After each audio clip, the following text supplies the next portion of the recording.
Salut à tous, c'est Linux, on se retrouve sur App & Food pour une toute nouvelle vidéo. Lendemain de défaite, donc petite mine, là je prends la vidéo plus apaisée qu'hier, mais bon. C'est comme ça, défaite, on part directement compo, statistiques et malheureusement ce score qui nous déplaît, nous parisiens. Et en même temps, est-ce que c'était pas prévisible? Je le voyais, moi je sentais tout simplement soit une victoire parisienne, soit une victoire bavaroise. En aucun cas je voyais un match nul. On a pourtant une compo de départ qui me plaisait sur papier. Chevalier au goal, c'était ce qu'on avait prévu. Hakimi, Marquinhos, Pacho, Mendes avec l'absence de Zabarni pour un carton rouge. La défense me plaisait aussi. Le milieu de terrain, Zaïre Emery, Vitinha, Fabian Ruiz qui revenait de blessure et on va y revenir, il est sorti mais carbonisé, comme si c'était un cheval qui avait fait 18 tours de tour d'hippodrome. Est-ce que c'était un choix judicieux de Luis Enrique? Seul lui le sait. En tout cas, ce qu'on a vu, on a vu quand même un Fabian Ruiz en jambes jusqu'à sa sortie et une attaque du coup composée de Kvaratskhelia, Dembélé et Barcola. Dembélé qu'on attendait plutôt sur le banc, choix pas payant du coup, blessure assez rapide et puis voilà quoi, c'est prise de risque maximum pour ce match qui, je le rappelle, n'est pas un quart de finale, n'est pas une demi-finale et encore moins une finale. On est toujours en phase régulière et ce match valait 3 points.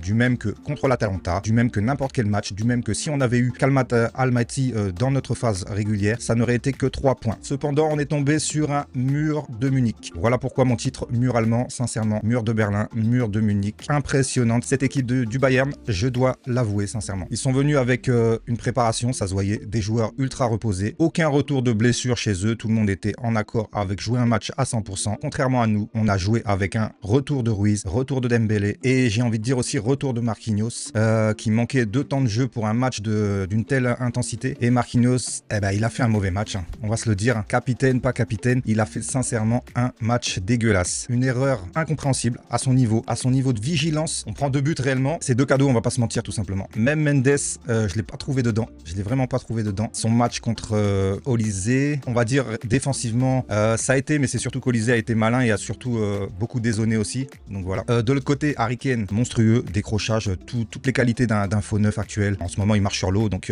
Harry Kane, même s'il n'a pas mis de but, et d'ailleurs, il n'a jamais marqué contre le Paris Saint-Germain. Donc à tous ceux qui le voyaient buteur, je vous ai tous dit, non, oubliez ce cas-là. Par contre, il va être très utile pour toutes les tâches autres que mettre des buts. Harry Kane, très bonne prestation. Luis Diaz, doublé, ultra opportuniste et malheureusement cette grosse faute sur Hakimi, ça me désole vraiment. Je sais pas la gravité de la blessure, on va le savoir certainement dans les prochains jours, mais peut-être une canne compromise. On va pouvoir tester le PSG du coup sans Hakimi, puis voilà, on va pouvoir voir les lacunes sans lui. En tout cas bref, grosse blessure, ce tacle 2 pieds décollés, un tacle d'attaquant tout simplement. À bannir des terrains ce genre de tacle et c'est surtout la réaction du Bayern après qui limite négocie, mais déjà l'arbitre a pris du temps et passe d'un carton jaune, je suppose qu'il lui a donné en ayant en tête un carton rouge, mais il est obligé de donner un carton jaune et une faute pour que la VAR puisse revenir sur cette action. Et puis voilà, t'as pas besoin de 5 minutes pour constater l'ampleur des dégâts. Donc Hakimi qui sort limite sur civière. Regardez vite fait, j'ai une petite photo. Voilà, c'est pas beau à voir. Hein. C'est pas beau à voir. Il peut pas avoir aucun appui sur sa cheville gauche et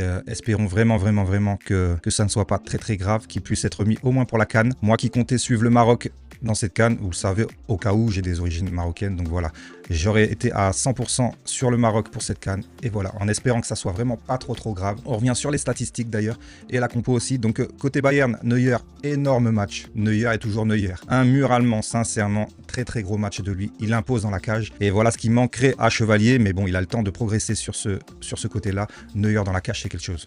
Comme Courtois dans l'autre match, c'était une dinguerie aussi. Donc voilà, les 2 meilleurs pour moi actuellement. Donnarumma ne fait plus partie de l'équation vu toutes les boulettes qu'il fait à City. Mais Neuer, et j'ai pas envie de dire c'est Neuer Prime, mais encore ce soir, il nous fait un top match.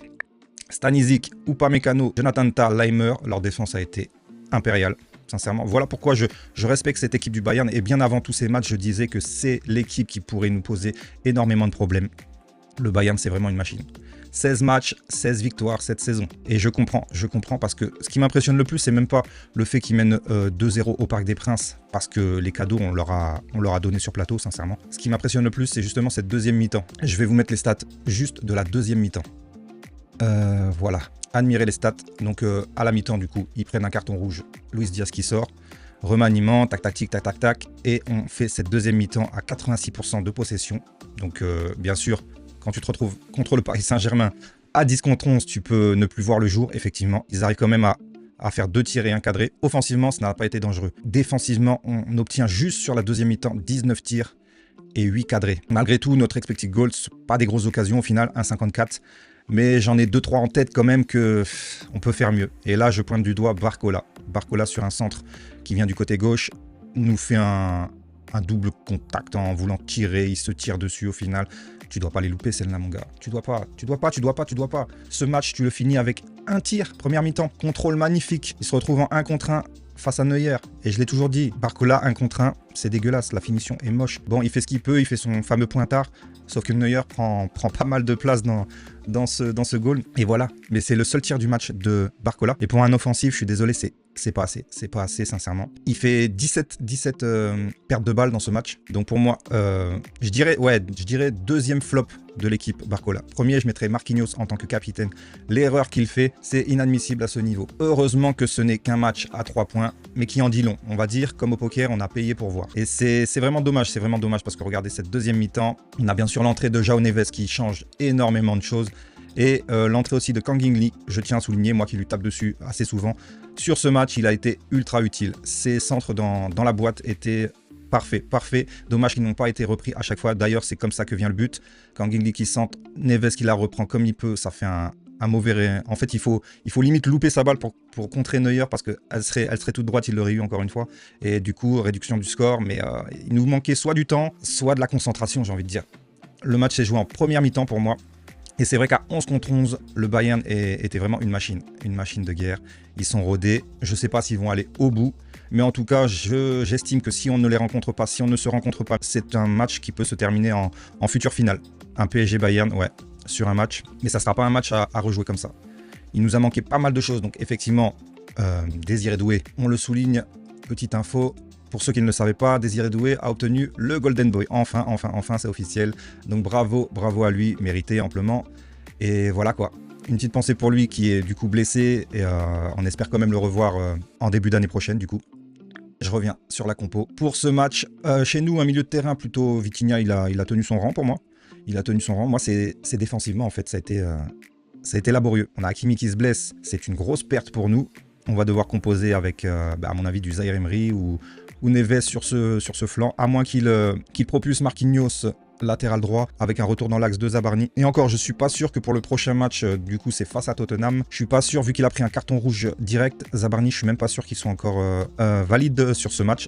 Il me semble que c'est deux matchs de suspension quand on a un carton rouge directement. Mais bon, à tester en tout cas sur quelques matchs. Pourquoi pas directement ce week-end face à l'Olympique Lyonnais. On va voir ce que ça vaut. Pacho, dans l'ensemble, plutôt bon. Après, il a eu à faire un Harry Kane ultra décrocheur. C'est vraiment galère à marquer ce genre de top 9, quoi. Mendes, sur un des buts, il renvoie un ballon, alors j'ai pas compris, dans l'axe. Et en plus, en chandelle.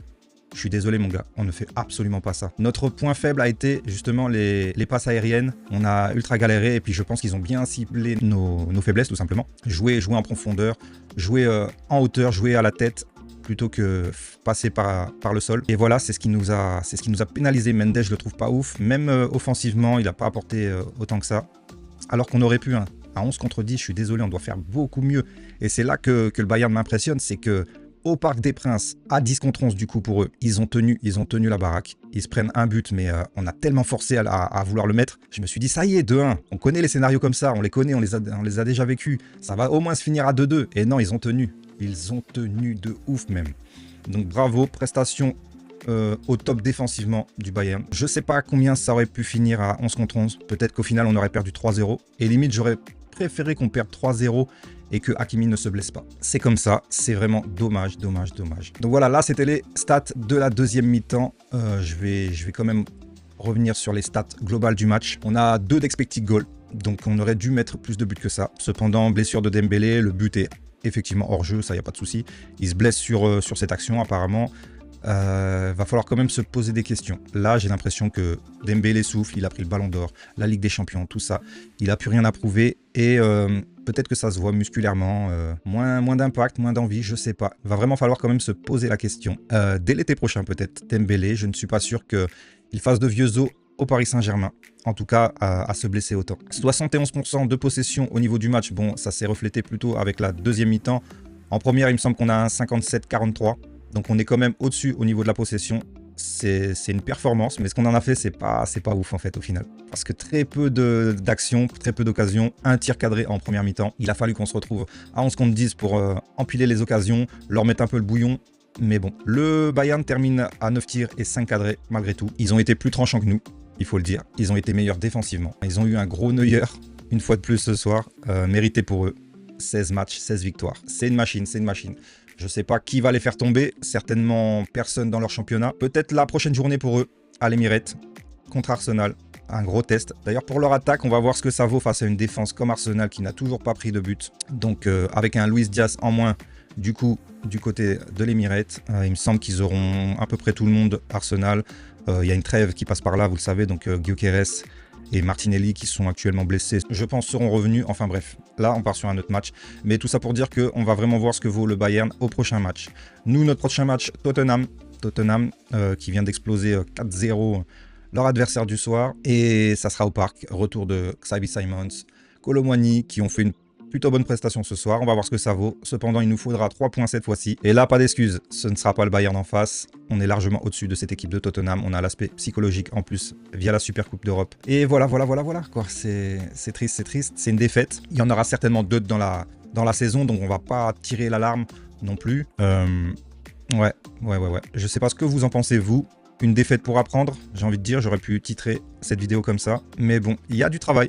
Ce qu'on retient, c'est qu'il y a du travail. Ce genre de match, je suis désolé, toute une mi-temps en supériorité numérique, on doit s'imposer ou du moins revenir à 2-2. Je voyais ce scénario comme ça, mener 2-0, revenir à 2-2 juste après la mi-temps être menée. Ça ne s'est pas fait. Beaucoup n'ont pas été au niveau. Je répète, Barcola pour moi flop. Marquinhos flop. Chevalier, j'ai pas envie de lui tomber dessus parce que premier but, il fait un premier arrêt, ça suit pas derrière. Marquinhos est à 2 doigts de la sortir, mais bon, ça passe. Et le deuxième, perte, tu t'attends pas à ce que ton capitaine, qui a tout le temps de la passer, même en retrait, il aurait pu tout simplement la passer en retrait à Chevalier, tu t'attends pas à ce que ton capitaine fasse une bourde comme ça et tu te retrouves assez éloigné du coup du ballon, ce qui ne te permet pas de boucher les angles. Luis Diaz joue parfaitement le coup, frappe croisée et but quoi. À ce moment-là, tu es à 2-0, mais tu es à 2-0 à cause de toi au final. Pour moi, deux pertes de balles inutiles, surtout celle de Marquinhos, je pense qu'il s'en veut. Et voilà. Sur quoi on peut revenir? Je sors ces stats de foufou, ce score qui me répugne de 1, même si c'est mérité, la défaite pour nous et la victoire pour le Bayern de Munich. La blessure de Hakimi, elle est vraiment sale. Regardez, la cheville qui tourne. Pour moi, ça, c'est minimum 6 semaines. On va pas se mentir, espérons que les ligaments soient pas trop impactés, mais pour moi, ce genre de blessure, ce genre de tacle, surtout Luis Diaz, tacle d'attaquant, tacle assassin, tout simplement. Ça n'a pas lieu d'être sur un terrain. Et voilà, sa carton rouge amplement mérité. Tout le monde l'a avoué après avoir vu la vidéo, les images. Le Bayern, peut-être sur le coup, ils y pestaient, mais voilà quoi, c'est amplement mérité. Carton rouge du coup à 45e après 5 minutes de délibération. Ça, je ne comprends pas par contre, mais bon. Enfin voilà. Le PSG se retrouve du coup ce week-end. Notre beau championnat de Ligue 1, ça sera l'affiche du dimanche soir. Lyon, Paris Saint-Germain. On espère finir sur une victoire quand même avant cette trêve internationale qui nous bip tous. Sincèrement, j'en ai marre. C'est la dernière avant le mois de mars, il me semble. Donc voilà, au moins, ils n'auront pas Doué, ils n'auront pas Dembélé. Fabien Ruiz, vu la tête qu'il faisait, je pense qu'on pourrait peut-être le garder. Mais il jouera pas beaucoup dans tous les cas avec l'Espagne. Barcola, oh là là. Lui aussi, je me penche sur son cas pour un mercato, sincèrement. J'en ai ras le cul. Ouais, je veux faire une vidéo, je crois, spéciale Barcola. C'est pas possible d'être aussi talentueux, de se procurer autant d'occasions, d'être impactant, sauf dans la finition. Les stats ne sont pas là. Et les stats, je te parle pas forcément but. Les assists aussi.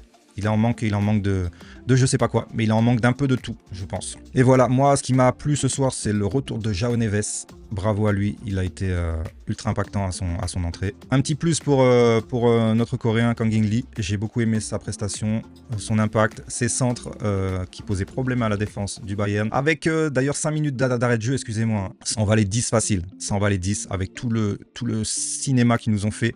À terre, des crampes, des ceci, des pertes de balles, des Neuer qui prend 1 minute à dégager, des ceci. Mais bon, est-ce que ça aurait suffi à revenir? Je ne sais pas. Moi, je pense quand même. Mais bon, quoi qu'il en soit, défaite, ça arrive. Ne vous inquiétez pas, le Paris Saint-Germain sera toujours là en seconde partie de saison, là où ça compte le plus. N'oubliez pas que c'était un match à 3 points. Certes, on ne les a pas pris, mais on a toujours 9 points. En attendant les matchs de ce soir, je suppose, et j'ai regardé le classement, on sera toujours dans le top 8, rassurez-vous, à l'issue de cette J4 de Ligue des Champions. Pour ma part, on se retrouve très bientôt. Peut-être un autre débrief d'ici là, pour parler plus à froid de ce match, et pourquoi pas un live pour en débattre avec vous.